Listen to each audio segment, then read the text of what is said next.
To data science with doctor Wasim. आज की इस वीडियो के अंदर हम देखेंगे कि किस तरह से हम रिकरेंट न्यूरल नेटवर्क्स जो हैं उनको यूज़ कर सकते हैं लैंग्वेज मॉडलिंग के लिए।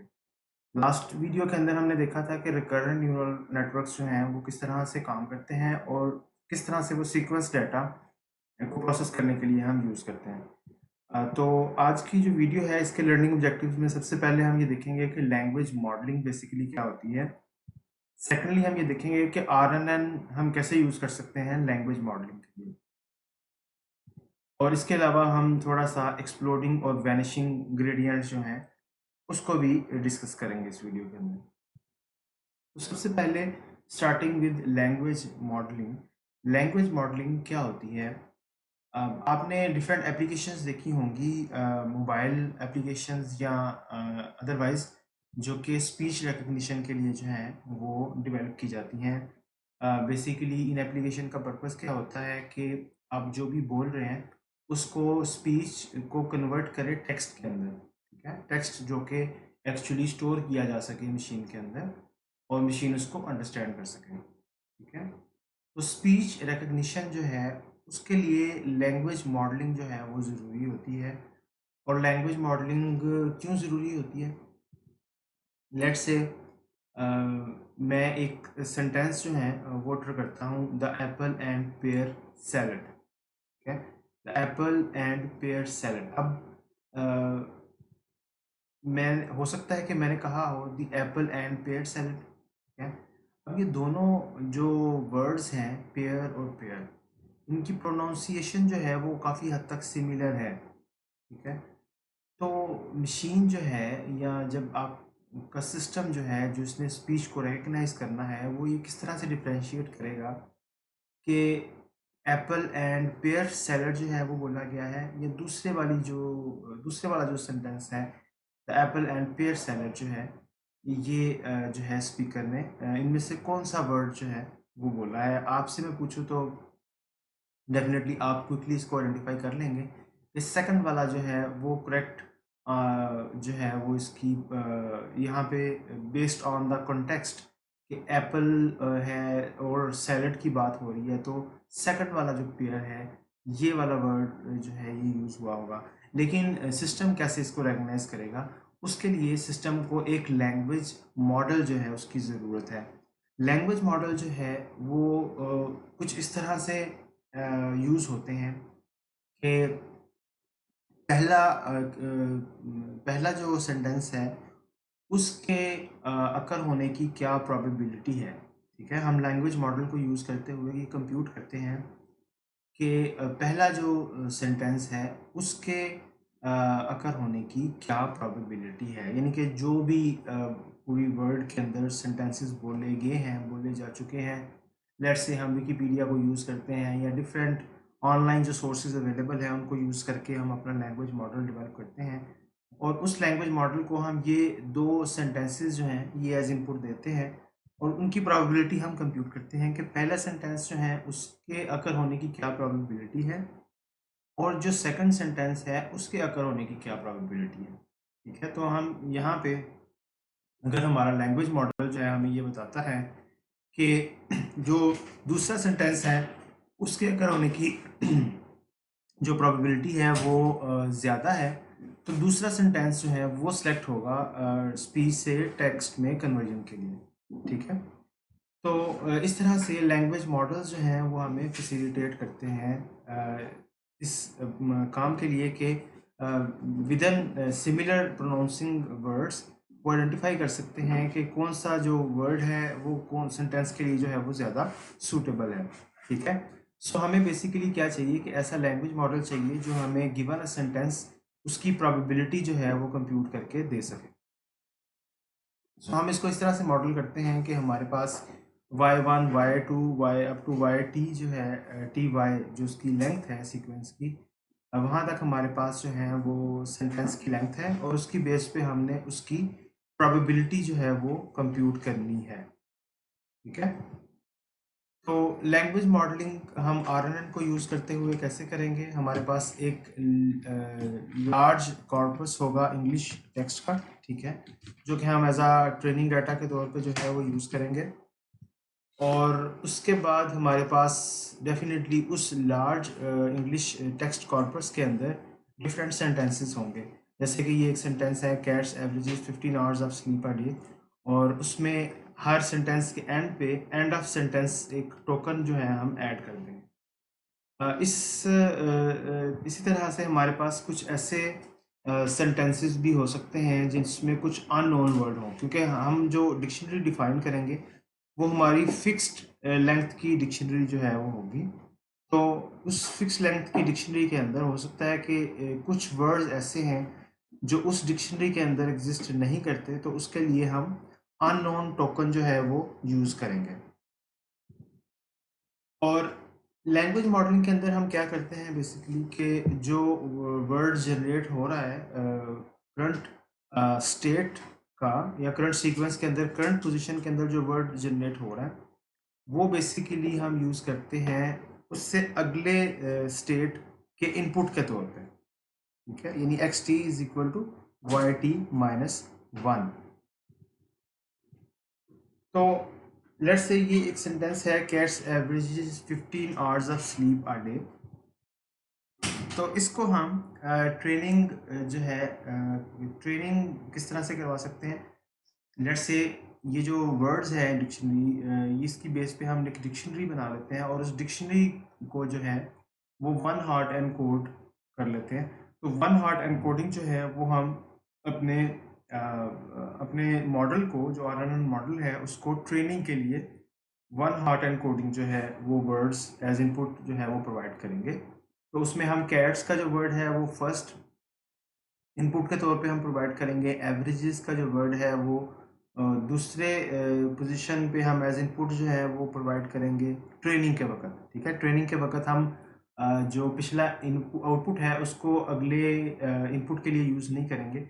ट्रेनिंग के वक्त जो है हम सब वर्ड्स को एज इनपुट ही यूज़ करेंगे और उसकी बेस पे हम जो है वो लॉस जो है इंडिविजुअल वर्ड जो है उसका लॉस जो है वो कंप्यूट करेंगे। ठीक है, और वो लॉस जो है वो इस तरह से कंप्यूट करेंगे कि सीक्वेंस के अंदर नेक्स्ट क्या वर्ड जो है एक्सपेक्टेड था और क्या वर्ड जो है वो एक्चुअली सॉफ्ट मैक्स जो है वो प्रेडिक्ट कर रहा है। ठीक है, क्योंकि सॉफ्ट मैक्स जो है वो जहाँ पे y1 है y2 है जो प्रोडिक्शन हो रही है वहाँ पे सॉफ्ट मैक्स होगा जो कि सारी डिक्शनरी के जो भी पॉसिबल वर्ड्स हैं उनमें से कोई एक वर्ड जो है वो प्रेडिक्ट करेगा।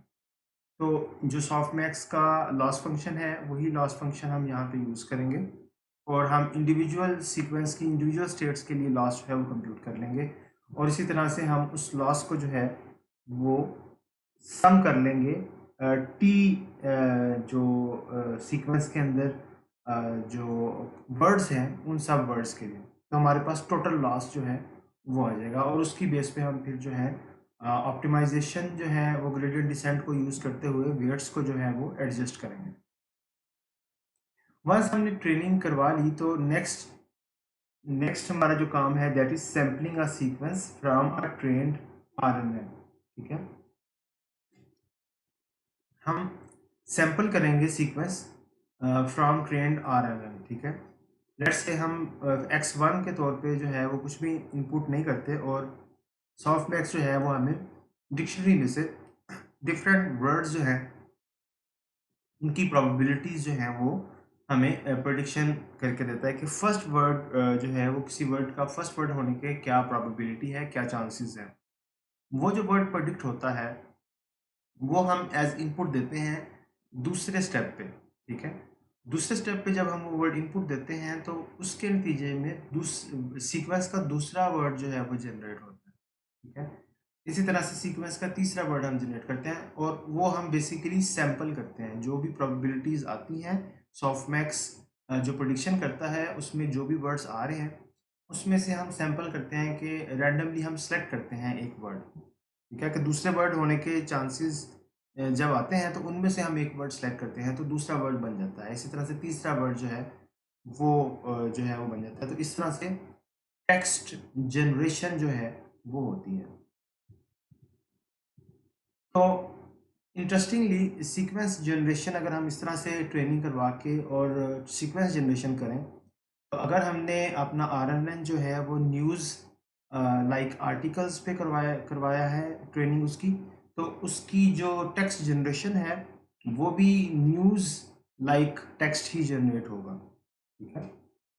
इसी तरह से अगर हमने लेट्स से शेक्सपियर के डिफरेंट जो नॉवेल्स हैं वो एज इनपुट दिए हैं उसको, जिसकी बेस पे हमने ट्रेनिंग करवाई है, तो जब हम टेक्स्ट जनरेशन करेंगे तो वो टेक्स्ट जनरेशन भी शेक्सपियर लाइक टेक्स्ट ही जो है वो आरएनएन जो है वो जनरेट करेगा। अच्छा, अब हम थोड़ा सा जो है वो वैनिशिंग और एक्सप्लोडिंग ग्रेडियंट्स को डिस्कस करते हैं। हमने वैनिशिंग और एक्सप्लोडिंग ग्रेडियंट्स को जब हमने डीप नेटवर्क्स डिस्कस किए थे तो उसमें हमने देखा था कि एक कॉमन प्रॉब्लम आती है वैनिशिंग ग्रेडियंट की या एक्सप्लोडिंग ग्रेडियंट की। तो आरएनएन के अंदर भी जो है वो वैनिशिंग और एक्सप्लोडिंग ग्रेडियंट की प्रॉब्लम आती है। और उससे प्रॉब्लम क्या होती है? प्रॉब्लम ये होती है कि अगर हमारा कोई बहुत लेंथी सेंटेंस है, ठीक है, जैसे कि let's say the cat which abundantly ate, ठीक है, समथिंग, उसमें कुछ चीज़ें उसने खाई, और उसके बाद हमने एंड पे जो है वो आना चाहिए वाज फुल। ठीक है।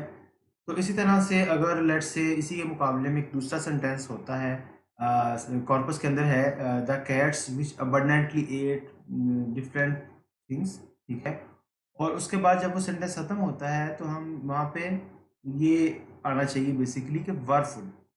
तो कैट के केस में वाज आना चाहिए और कैट्स के केस में वर आना चाहिए। ठीक है। तो ये बेसिकली लॉन्ग टर्म डिपेंडेंसीज जो हैं उनको कैप्चर तभी जो है वो आरएनएन कर सकता है अगर हम वैनिशिंग ग्रेडियंट्स जो हैं उनको हम प्रॉपरली हैंडल करें। तो उस केस में ये लर्न भी कर सकता है ये लॉन्ग लॉन्ग रेंज डिपेंडेंसीज, ठीक है, जो कि सेंटेंस में स्टार्ट पे वाला वर्ड जो है वो इफेक्ट कर रहा है सेंटेंस में कहीं पे एंड पे जो वर्ड आ रहा है उसको। ठीक है। तो इसके लिए हमें वैनिशिंग ग्रेडियंट जो है उसको हैंडल करना होगा। तो वैनिशिंग ग्रेडियंट और एक्सप्लोडिंग ग्रेडियंट दो तरह की प्रॉब्लम्स जो हैं हमने डिस्कस की थी, और हमने ये देखा था कि जब डीप नेटवर्क्स होते हैं तो उसमें वैनिशिंग और एक्सप्लोडिंग ग्रेडियंट की प्रॉब्लम जो है वो आ जाती है, क्योंकि हो सकता है कि वो ग्रेडियंट जो है उसकी वैल्यू इतनी छोटी हो जाए कि वो बैक प्रोपोगेट ना कर सके प्रीवियस लेयर्स तक। ठीक है। ये इतनी बड़ी हो जाए कि वो एक्सप्लोड कर जाए और एन जो है नाटा नंबर ये वैल्यूज जो हैं ये आना शुरू हो जाती हैं एक्सप्लोडिंग ग्रेडियंट के केस में। तो एक्सप्लोडिंग ग्रेडियंट्स की जो प्रॉब्लम है उसको सॉल्व करने का तो आसान तरीका है, वो ये है कि हम ग्रेडियंट क्लिपिंग कर लें। ठीक है। जैसे आपको याद हो हमने नॉर्मलाइजेशन डिस्कस की थी कि हम अपने फीचर्स को नॉर्मलाइज करते हैं, या हमने बैच नॉर्मलाइजेशन का उनको डिस्कस किया था कि बैच नॉर्मलाइजेशन जो है हम करते हैं विद इन लेयर्स जब हम नॉर्मलाइजेशन करते हैं। तो इसी तरह से ग्रेडियंट क्लिपिंग जो है वो यूज़ किया जाता है एक्सप्लोडिंग ग्रेडियंट्स को हैंडल करने के लिए, यानी कि हम एक रेंज के अंदर जो है वो ग्रेडियंट्स की वैल्यूज़ जो है उनको ले आते हैं ग्रेडियंट क्लिपिंग को यूज़ करते हुए। ठीक है। तो क्लिप कर लेते हैं हम एक स्पेसिफिक रेंज के अंदर अंदर जो है वो ग्रेडियंट्स जो हैं उनको हम नॉर्मलाइज कर लेते हैं। लेकिन वहीं पे अगर वैनिशिंग ग्रेडियंट्स जो हैं उसकी प्रॉब्लम हो, तो वैनिशिंग ग्रेडियंट की प्रॉब्लम को हैंडल करने के लिए हमें एक तरह से यूँ कह लें कि कुछ कहीं मेमोरी में उसको स्टोर करना पड़ेगा। अगर हमने लॉन्ग रेंज डिपेंडेंसीज़ को कैप्चर करना है तो स्टार्ट पे सेंटेंस के जो एक्टिवेशंस हो रही हैं, अगर हम चाह रहे हैं कि वो एंड पे जो हैं वो हम उनको यूज़ कर सकें, ठीक है, ये एंड वाली जो डिपेंडेंसीज़ हैं वो स्टार्ट सेंटेंस के स्टार्ट पे जो वर्ड्स आ रहे हैं उनकी डिपेंडेंसीज़ को कैप्चर कर सकें, तो हमें उन उन वेरिएशंस को जो कि स्टार्ट पे सेंटेंस की हुई थी वो मेमोराइज़ करना होगा, ताकि हम सेंटेंस के एंड पे जाके उनको यूज़ कर सकें। तो ये इसके लिए हम जो हैं वो नेक्स्ट वीडियो के अंदर देखेंगे कि किस तरह से हम गेटेड रिकरेंट यूनिट्स जो हैं वो यूज़ कर सकते हैं, जिसमें हम डिफरेंट गेट्स जो हैं वो यूज़ करते हैं, या एलएसटीएम जो है long short term memory networks जो हैं वो हम जो है वो यूज़ कर सकते हैं इस प्रॉब्लम को हैंडल करने के लिए। तो नेक्स्ट वीडियो के अंदर हम ये देखते हैं कि किस तरह से हम वैनिशिंग ग्रेडियंट की प्रॉब्लम जो है उसको इन दो तरह के डिफरेंट जो यूनिट्स हैं रिकरेंट नेटवर्क्स के अंदर उनको यूज़ करते हुए किस तरह से इन प्रॉब्लम्स को सॉल्व कर सकते हैं।